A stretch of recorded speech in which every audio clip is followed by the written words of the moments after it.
Hello, hello, hello, and welcome to the Coaches Lounge with yours truly, Barbara J. Beckley, as your host.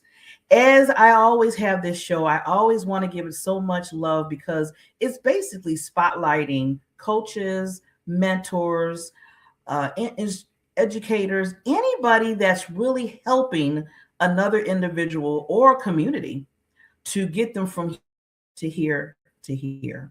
I always tell people there's always your power group or your power team.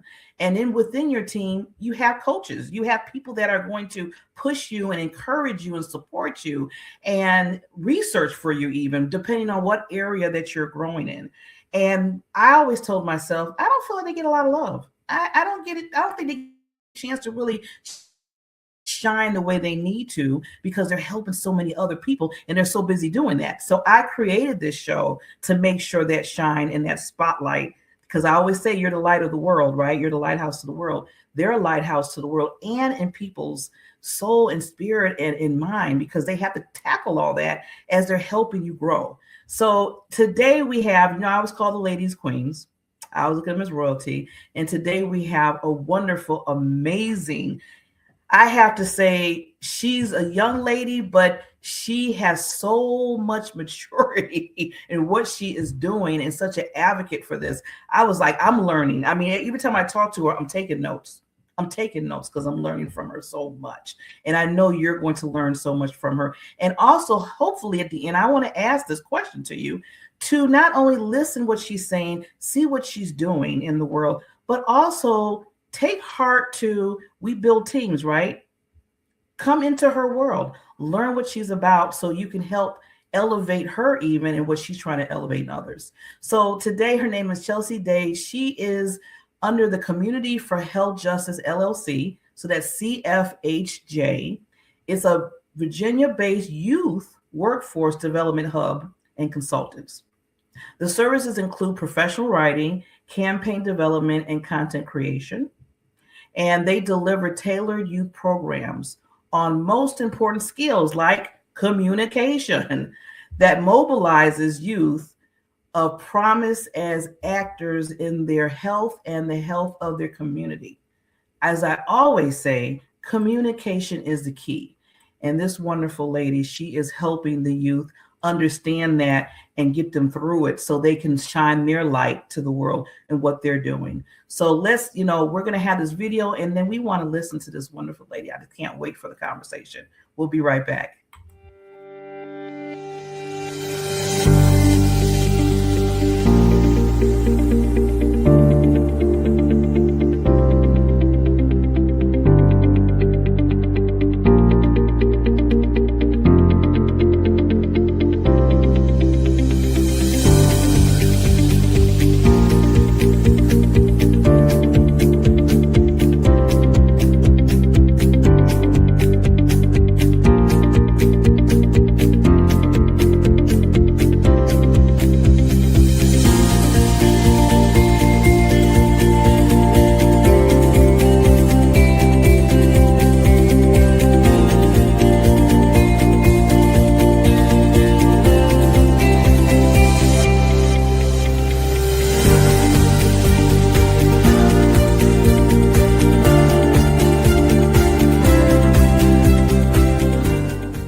And we are back. If you're just tuning in, this is the Coaches Lounge with yours truly, Barbara J. Beckley as the host.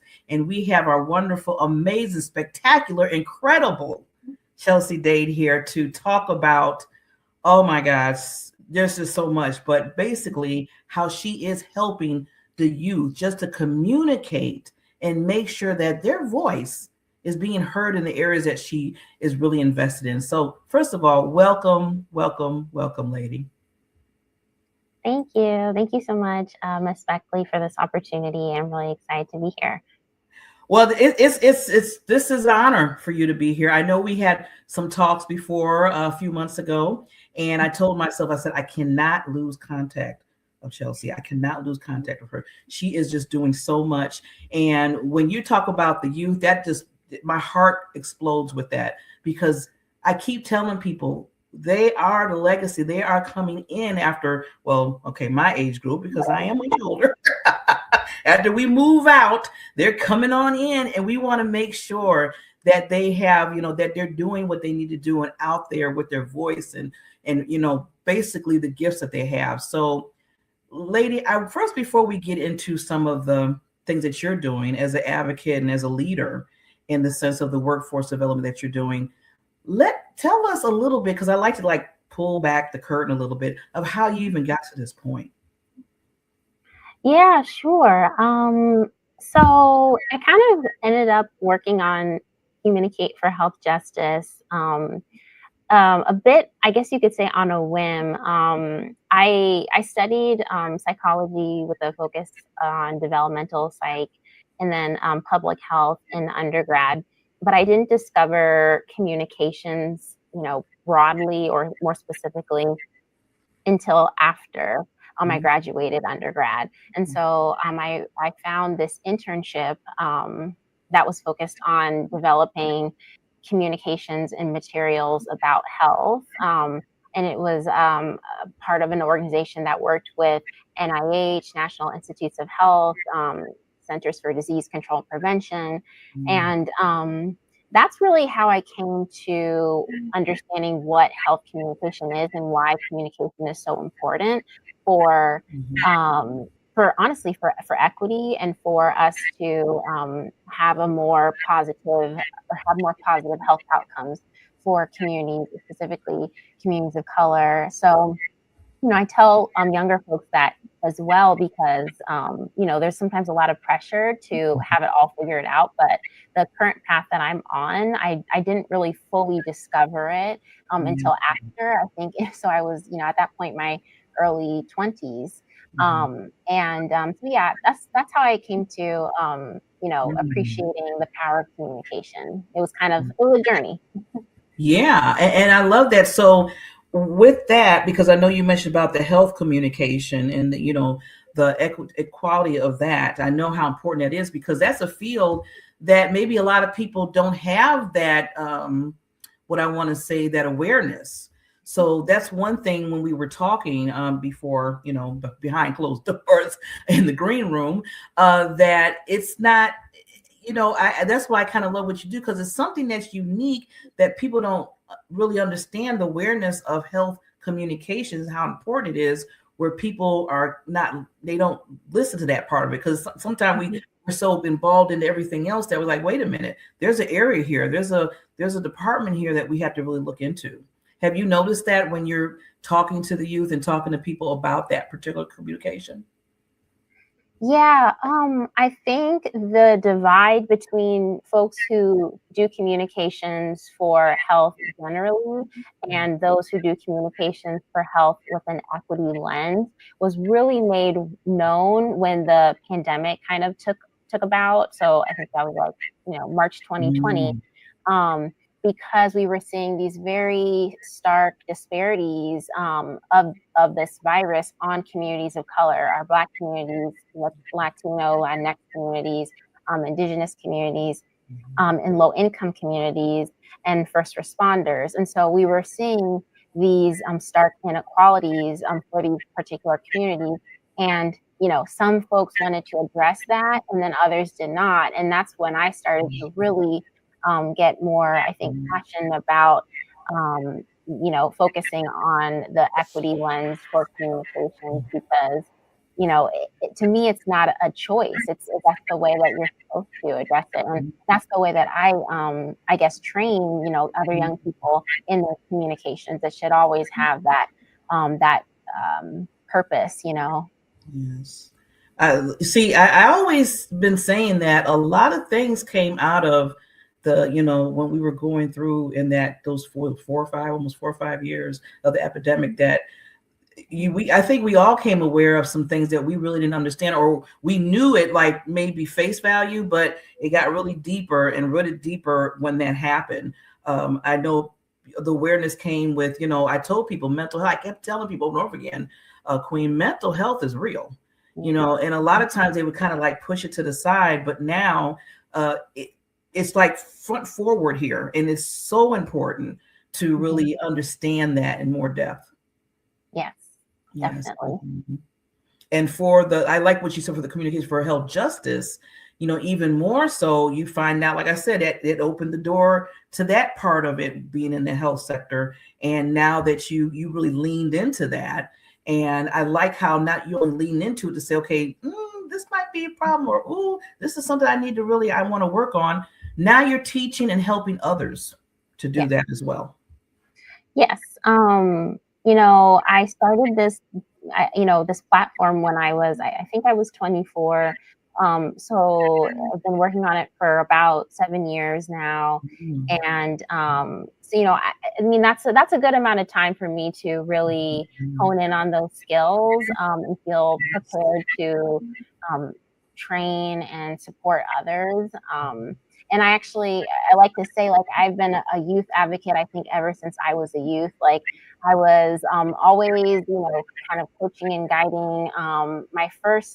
One of my first like actual jobs was to be an assistant coach of my rhythmic gymnastics team.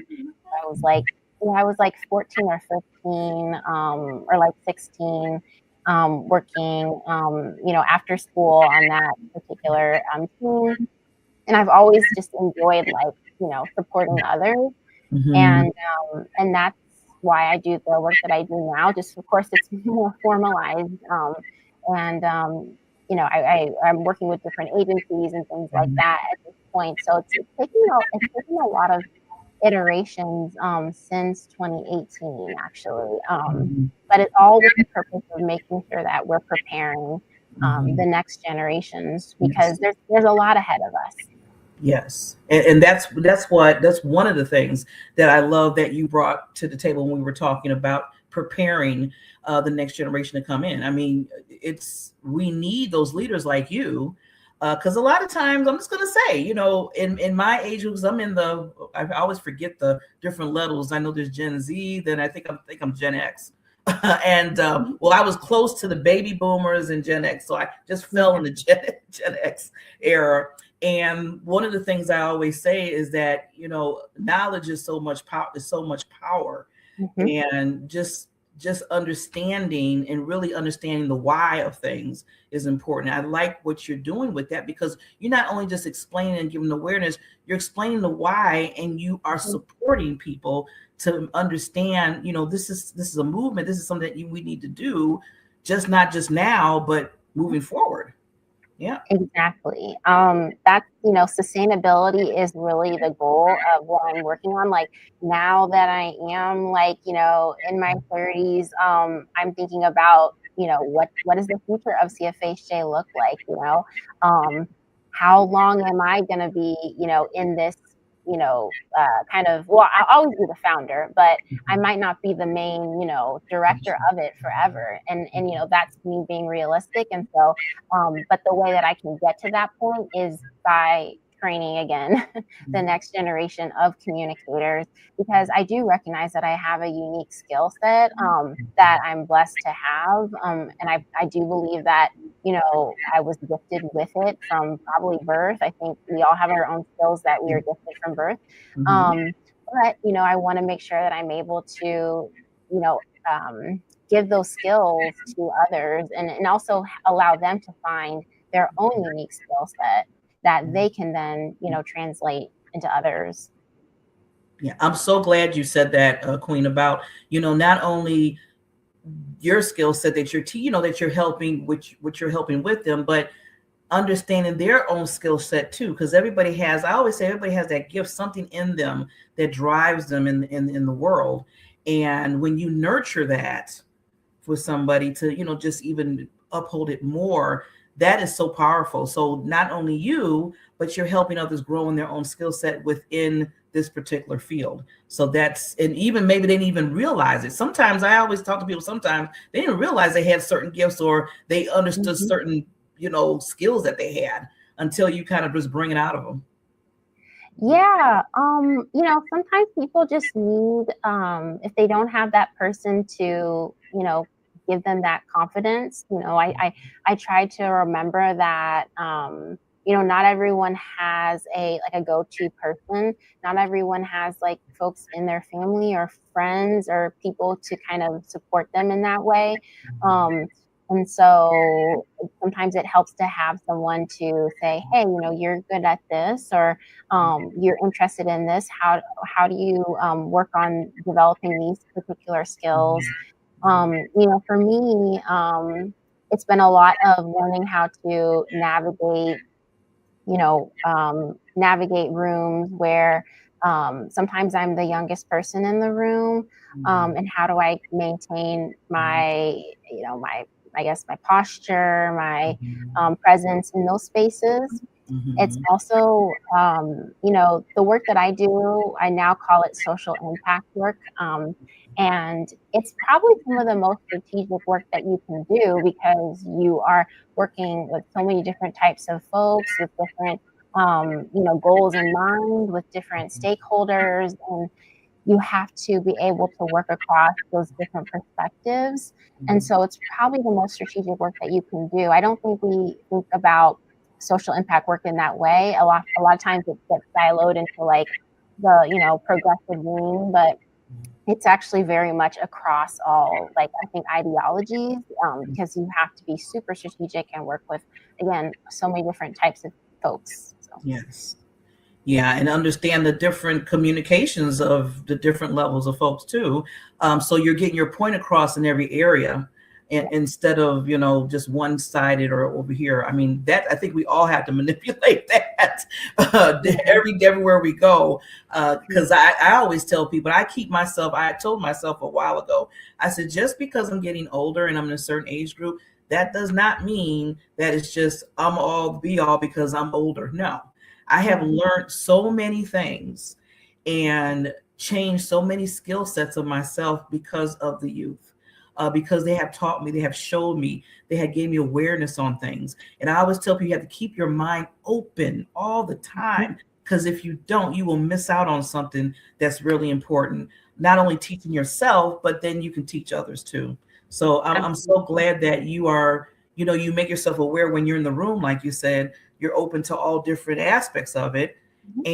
But people need to understand too, on the other end of it, that they have to learn from you too and be open. Yeah, definitely. Yes. Yeah. 100%. You can have that breakdown if that doesn't happen. So I wanted to, now you mentioned, I know this particular, like I said, if we were to call this particular title or of this interview, Building Power in Social Impact Spaces. So with that, do you have, because I know you're the founder, but do you have a team, and how do you work in that area regarding that particular space? Yeah. So I don't currently have a team. I'd love to have a team, and I've had some staff that were mostly interns, and I've always enjoyed kind of like coaching through the internship or the apprenticeship, format. Um, but I haven't like done the whole, hiring and, 401k and W2. I haven't done all that yet. I look forward to the point when I can get to that. So, a lot of the lessons that I'm able to provide in when it comes to building power in this space is like, it's also, how do you do this as a solo entrepreneur? But part of that is working in coalition with other groups, who might have more funding, who might have teams, and that's a strategy in itself. And it's kind of sometimes hit or miss, because I've been doing this for 7 years, and I tell folks all the time, you'll have different partnerships. And sometimes they will maintain over a long period of time. Sometimes they will change and ebb and all that. And that's normal too. But as being a team of one, you can't solely build that power by yourself. You have to do it in coalition with others who are equally committed to building that social impact. For me, it's in, what I call loosely health justice. So it's climate, it's maternal, reproductive, mental health, things like that. But yeah, you have to work with people who are committed to this, and without getting too down into the weeds of it all, we are in a really interesting time. So we have to, again, just be strategic. Yeah. Yeah, and just like team, because like I said, teams, and I'm glad you brought that out. Teams could be in different aspects. Like you can have hire people. That's one.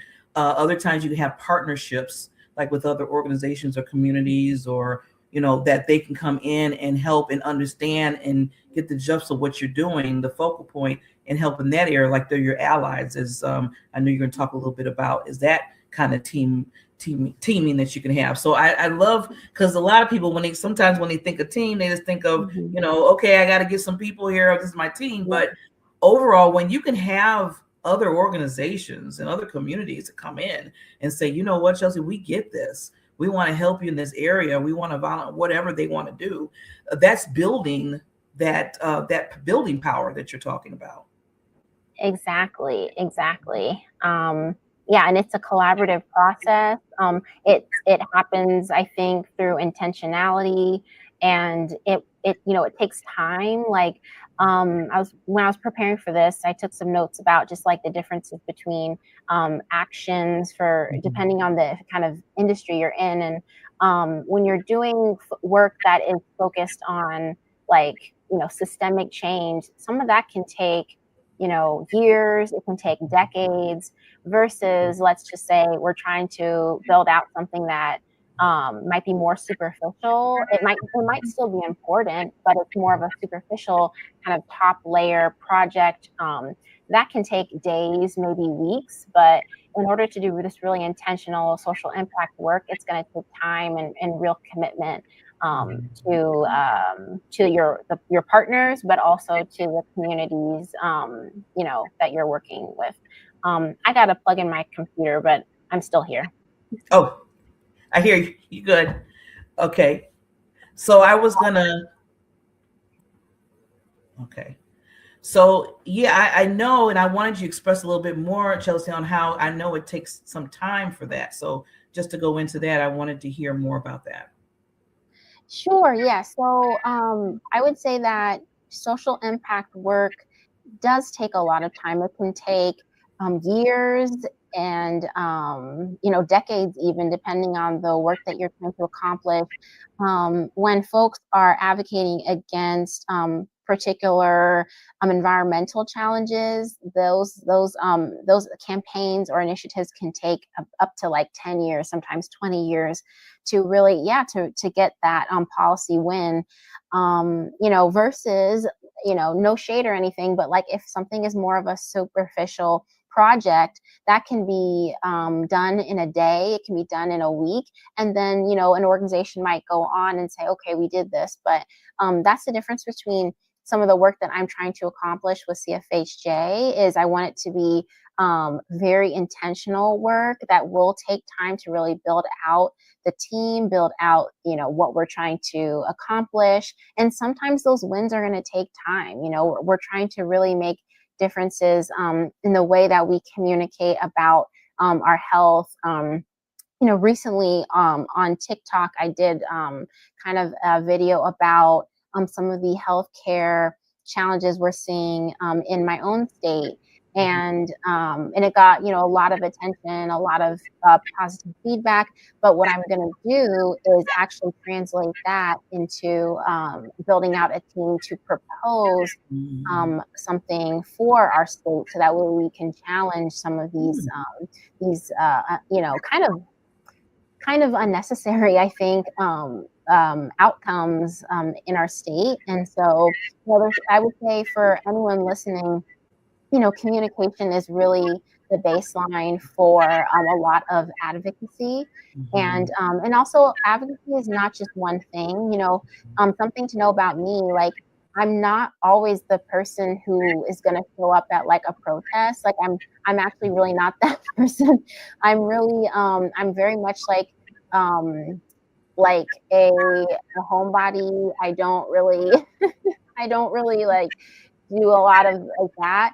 And it's not to minimize that, but I know how to do advocacy, and it might not be me being the loudest person in the room. And that reflects a lot of how I grew up. I was very, very shy, but I also knew how to communicate and stand up for myself and for others when it was needed. So I would also say that too, is like, I care a lot about making change, but you have to find a way to do it in the way that makes sense for you. Definitely. That was like a mic drop right there. I am so glad you mentioned that because you don't always have to be the loudest in the room or have a picket sign to say that Mhm. you're making a change and being an advocate. Most of the times, it's best when you do have individuals like yourself that's researching, that's doing the work, that's giving the skills, that's listening, that's out there looking at different things. That is the meat of it because you always have to understand and educate and communicate stuff. So I feel like sometimes I'm not, like you said, I'm not downing the people that are out there, Yeah. but some of them that get out there, they have to rely on you as Hmm. a team to give them information. So when they do go out there, they're Yeah. talking right, that people are understanding what they're saying because you Hmm. have done, the background of it or Yeah. dug deep. So Yeah. yes. And miscommunications are really common. And what happens is, like, if let's just say loosely, it's the opposition. So, like, if the opposition catches on to maybe some miscommunication or misinformation, then they'll run with it, and then that defeats your message, like whatever your message is.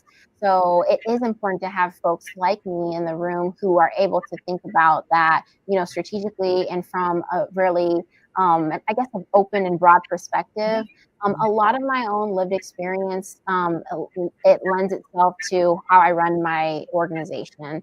I was born in Michigan, but I was raised by two Midwestern parents, without getting too much into, like East Coast, West Coast, all of that. I just know how I just understand, I think, how we all can have different thoughts and ideas about different things, and that we do need to have that in our approaches to doing social impact work. It's not always easy, but it is really important if we want to see those wins. And at the same time, you can still stay true to yourself and still Mhm. stay true to making a difference and making social change, but just always remembering that there's a lot of times people who want to make that change, but they don't always have the steps or they don't have an access to someone like me who can kind of Mhm. provide that. And so we have to think about, when we think about our movements and our advocacy, how we can bring people into it, especially the folks who want to be involved, but they might not necessarily have the tools quite yet. So Yeah. And that's why we all got to come together. yeah. Like you said, you just said that because some people that doesn't have the information or whatever, they need people like you to come in and say, okay, I need your help here so we can come together and make this happen. So I'm just so delighted, especially in the health justice area that you're working with.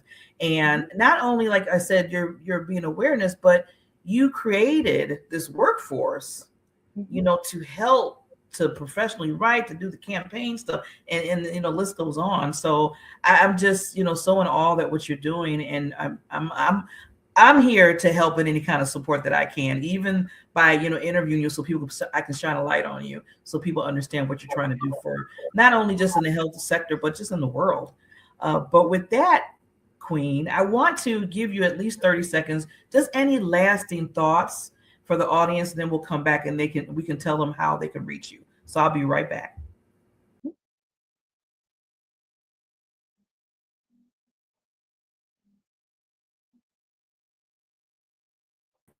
Hey Chelsea, you can, when I come down, you can just, when I go down, you can do the lasting thoughts. Okay. Yes, I would just say that clarity can evolve through action. Don't be afraid for things to be 100% perfect. You can find that clarity through acting, and that's what I would end with.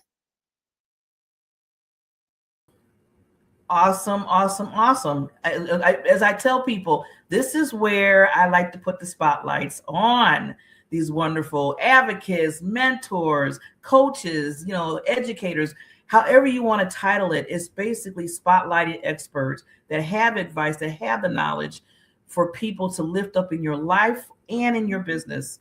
And this wonderful, wonderful, she is a trailblazer. I'm telling you, you better watch her and you better reach out. So, Miss Chelsea, how can they contact you?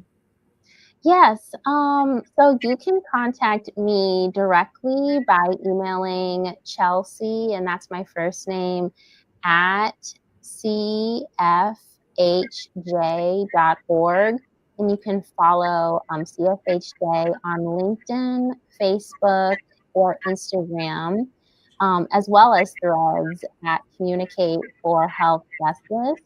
And you can follow us on Blue Sky and TikTok at CFHJ. Okay, so all that information will be in the show notes when you're watching, to make sure that you can reach out to Miss Chelsea. And like I said, she's looking for allies. She's looking for people that's going to support, not just team she's building, but also different relationship partnerships. Please, this is the youth right now, and we need to really dig in and be there for them. Even if we're just saying, you know what, Chelsea, I support what you're doing. I believe what you're doing. That helps a lot of its own. Yeah. So, lady, thank you so much. You are always welcome to come back if there's any new nuances that are happening with you that you just want to come and talk about. So, everybody can listen and be aware. Like I said, awareness is the key. And as I always tell people, you have that gift in you. But sometimes you need other people to push that gift out of you. This is where the Coaches Lounge comes in at. So with that, we will see you at the next Coaches Lounge, and you stay true to yourself. Thank you.